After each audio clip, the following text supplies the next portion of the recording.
जोहार झारखंड, जय झारखंड। सबसे पहले आप तमाम झारखंड वासियों को मेरा सत सत नमन, कोटि कोटि नमन।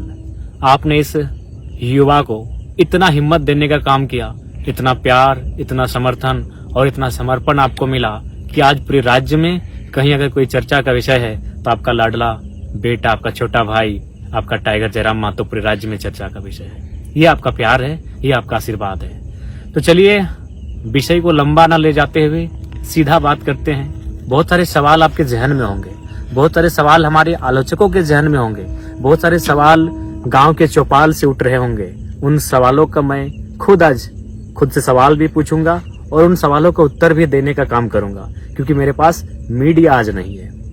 सबसे पहली बात, चलिए आपको शुभकामनाएं कि मेरा नॉमिनेशन एक्सेप्ट हुआ है। 4 पेपर मैंने भरा था, जिनमें 3 पेपर को सेलेक्ट किया गया है। एक र्यूमर आया कि नहीं, अंतिम पेपर को सेलेक्ट किया गया है और 3 पेपर रिजेक्ट हुए हैं, जो कि सत्य नहीं है।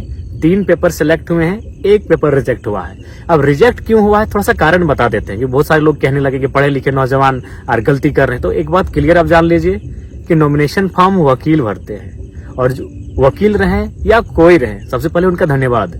कुछ त्रुटियां हो जाती हैं, मानवीय भूल हो जाती हैं। तो समस्या ये थी जिस फॉर्म को रिजेक्ट किया गया कि उसमें हस्ताक्षर यानी नाम, वोटर आईडी का पार्ट नंबर, सीरियल नंबर किन्हीं और का था और हस्ताक्षर किन्हीं और का बाय मिस्टेक इसलिए हुआ था क्योंकि हमने लगभग 2-3 दिनों में 5 बार हम लोगों ने पेपर में केस के सिलसिले में रिजेक्ट किया था, काटकूट किया था, क्योंकि नया नया केस हमें मिलता जा रहा था और नया नया फॉर्म बनता जा रहा था और बार बार फिर प्रस्तावकों का साइन लेना पड़ता था।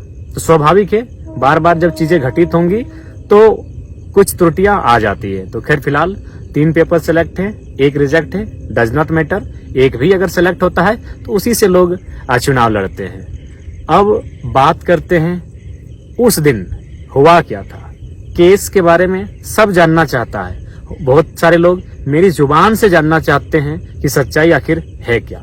क्योंकि एक लोग जो विपक्ष में बैठे हैं, जो आलोचक वर्ग है हमारा, वो एक प्रोपेगेंडा फैला रहे हैं कि यदि जयराम बाबू को इस केस की जानकारी नहीं थी तो फिर उनका हस्ताक्षर केस के एफिडेविट में कैसे आया। तो सबसे पहले मैं आपको क्लियरली बताना चाहूंगा कि 29 तारीख को जिस दिन मेरा नॉमिनेशन पेपर खरीदा गया, मैं कहाँ था पूरा राज्य जानता है। मैं चतरा में श्रीमान दीपक गुप्ता जी के, जो हमारे दल से हैं, उनका नॉमिनेशन था। यानी मैं दिन भर चतरा में था। मेरा फॉर्म धनबाद में, बोकारो में हमारे साथी खरीद रहे हैं और मैं कहाँ, चतरा में। अगला दिन मैं कहाँ था, हजारीबाग में। यानी फॉर्म जो भर रहे थे वो मेरे साथी भर रहे थे। 1 तारीख को मेरा नॉमिनेशन होना था और 2 दिन पहले ही हम लोगों ने फॉर्म लिया था। अब वहाँ डिटेल्स भरा जाना स्टार्ट हुआ। केस की जहां तक बात है, सबसे पहले हम लोगों ने 10 केस इंक्लूड किया था। यानी 29 तारीख शाम को 4 बजे जब फॉर्म भरना स्टार्ट हुआ तो हमारे साथी, हमारे वकील की टीम के माध्यम से 10 केसों की जानकारी दी गई। लेकिन जैसे ही 30 तारीख को सुबह हजारीबाग मुझे जाना था संजय दा के नॉमिनेशन में, उसी दरमियान मैं गया प्रज्ञा केंद्र। वहां हमारा साथी है, उनसे मिलने गए एक अकाउंट के सिलसिले में। तो हमारे चचा बैठे हुए थे बगल के पंचायत के। उन्होंने कहा, टाइगर याद है 2015 का केस, उसका क्या स्टेटस है। हम बोले, चाचा ये तो केस हम भूल चुके थे। अच्छा कि आप याद दिला दिए, तो क्या स्टेटस है इस केस का, आप ही बताइए। बोला नहीं, उसका नोटिस हमको आया है 107 बन के कि हमको एक दिन उपस्थिति देना है कोर्ट में। तो बोले आपसे रिक्वेस्ट है इस केस के बारे में डिटेल दीजिए। फिर उन्होंने 2015 का केस, जो सड़क जाम का केस था, और उस केस में कोई एक्टिविटी नहीं है, 15-10 साल पुराना केस हो चुका है, लेकिन अभी तक कोई एक्टिविटी नहीं। तो फिर उस केस का डिटेल दिया गया। यानी फिर उस डिटेल को हम व्हाट्सएप के माध्यम से अपनी टीम को भेजे जो मेरा फॉर्म भर रहे थे कि ये केस को इंक्लूड कीजिए, एक नया केस फिर मिला है। यानी वो केस इंक्लूड किया गया। अब केस नंबर 11 हो चुका है। कब हुआ है, संजय दा के नॉमिनेशन में हम जा रहे हैं, यानी दिन के 11 बजे मेरा केस नंबर हो रहा है 11। नॉमिनेशन होता है संजय दा का। हम बिशुनगढ़ आते हैं। संजय दा को कोई भी चाहे तो संजय दा से फोन में बात कर सकते हैं। बिशुनगढ़ जैसे ही हम क्रॉस करते हैं, संजय दा का फोन आता है कि जयराम भाई, नगड़ी थाना की पुलिस आपको डिटेन करने के लिए आई है, आप नॉमिनेशन करेंगे और वे लोग डिटेन कर लेंगे, या फिर आपको नॉमिनेशन करने से पहले डिटेन करेंगे। तो हमने कहा, संजय दा, नगड़ी में मेरा कोई केस ही नहीं है। हम तो आश्चर्यचकित हो गए कि नगड़ी में मेरा कोई केस ही नहीं है। हाँ, मेरा एक केस है 23 मार्च 2023 को विधानसभा घेराव के दौरान है और वो जगन्नाथपुर थाना में है।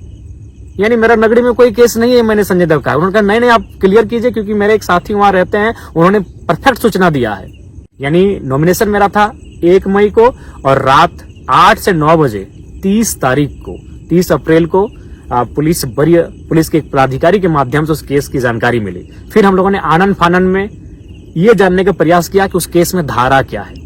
तो फिर हमने अपने साथियों के माध्यम से जाना कि उसमें कितनी धाराएं हैं, तारीख क्या है, उस केस का संख्या क्या है। यानी रात को 10-11 बजे उस केस का सारा डिटेल्स मिलता है। नॉमिनेशन सुबह है और केस का डिटेल्स मेरे रात के 10-11 बजे। और हम लोग पहली बार, मुझे याद है 29 साल के कैरियर में, कि हम 1.5 घंटा फर्स्ट टाइम किसी रात को सोए हैं। 3 बजे सोए हैं, 4:30 बजे उठ गए हैं। यानी इतना रात भर हम लोग टेंशन में थे। यानी सुबह उठ के जो हम लोग का डॉक्यूमेंट तैयार हो चुका था, फिर उसको रिजेक्ट करते हैं, क्रॉस करते हैं। क्यों? क्योंकि फिर एक नए केस को ऐड करना था। यानी फ्रेश फिर बनता है। सुबह हम लोग नॉमिनेशन की तैयारी कर रहे हैं, सुबह हम लोग का काफिला सज रहा है, सुबह हमारी गाड़ियां सज रही हैं और हम लोग तैयारी कर रहे हैं नए पेपर भरे जाने की। अकबकी का इंतहा देखिए। फिर नए केस को ऐड किया जाता है और हम लोग नॉमिनेशन के लिए पहुंचते हैं। चूंकि यह केस 2 साल पुराना था। ये केस कब का है ये भी आपको बता दें।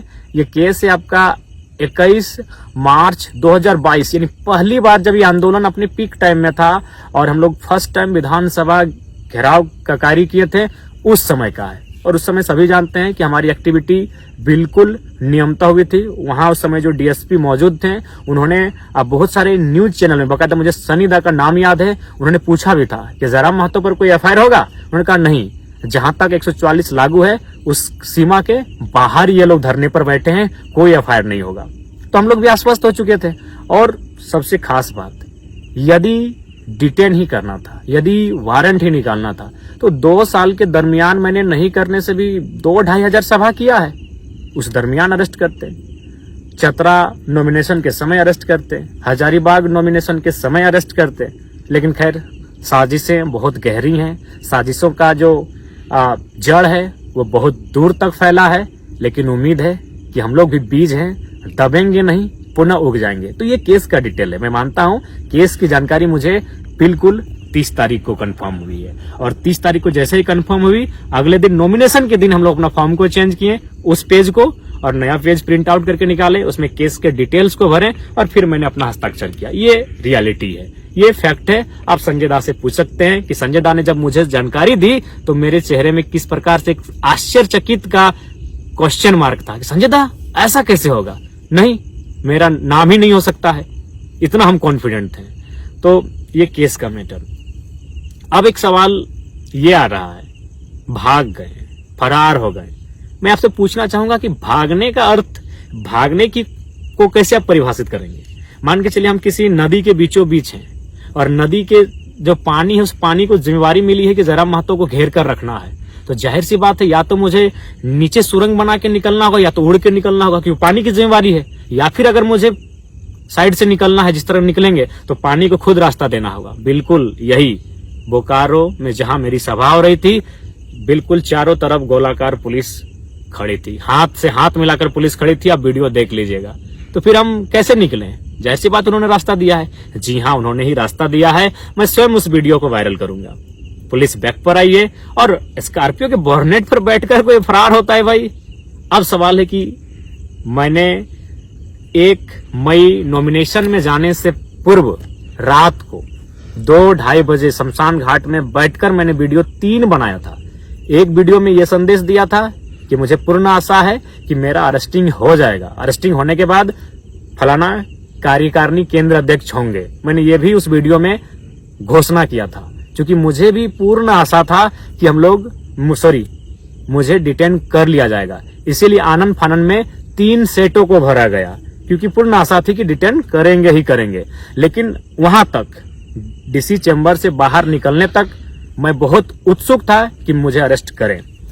उसके बाद सभा तक, संबोधन के बाद तक मेरी इच्छा थी, मेरी दिल्ली इच्छा थी कि प्रशासन मुझे अरेस्ट करे। लेकिन परिस्थितियां वहां बिल्कुल विपरीत थी। परिस्थितियां क्या थी? बहुत सारे लोग पेट्रोल लेकर थे कि आत्मदाह कर लेंगे।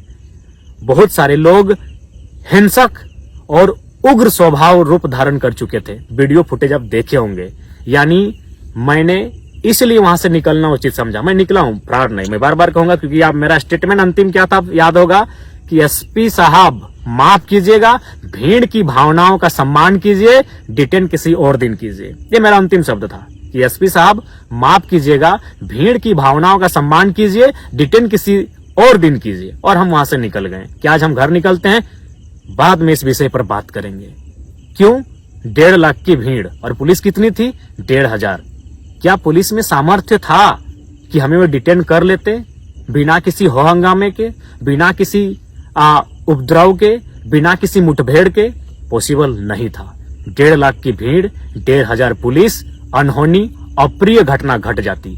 संभवतः अगर हमें डिटेन किया जाता, अभी कौन पब्लिक, भाड़े की पब्लिक नहीं थी, प्रेम से आई हुई, समर्पित भाव से आई हुई, इस नौजवान को चाहने वाली पब्लिक, 45 डिग्री के तापमान में अपने खर्चे से आने वाली पब्लिक अपने चहते बेटे को अपने सामने अरेस्ट होते हुए बिल्कुल भी नहीं देख पाती।